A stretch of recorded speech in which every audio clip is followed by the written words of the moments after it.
Eddie Hall, magħruf globalment bħala The Beast, jinsab f'Malta għall-avveniment Battle of the Beasts li se jġib flimkien 10 irġiel b'saħħithom minn madwar id-dinja biex jikkompetu f'numru ta' sfidi estremi.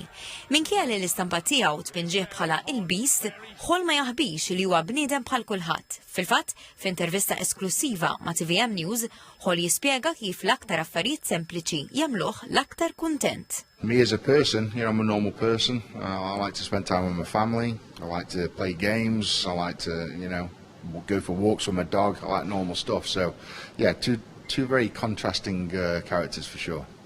Meta staqsejnieh dwar il-vjaġġ li waslu biex fl-2017 ingħata t-titlu tal-aktar raġel b'saħħtu fid-dinja, spjegalna kif meta kien żgħir kien ċempjon nazzjonali fl-awm.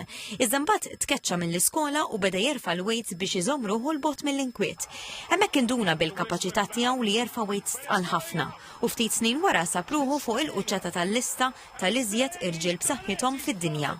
Għalih dan it-titlu jibqa' wieħed mill-akbar kisbiet ta' ħajtu u parti mill-identità tiegħu. I think every man on the planet would be lying to themselves if they didn't deep down want to be the world's strongest man. It's one of the most alpha titles out there.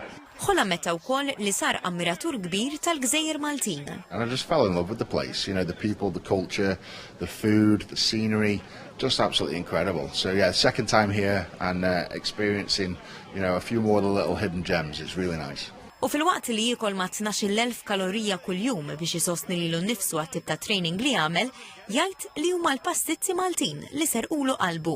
I probably get the pronunciation wrong, but the patsitzis. The pastizzi. Patsitzi, yeah. They're favorites with everyone. They are amazing.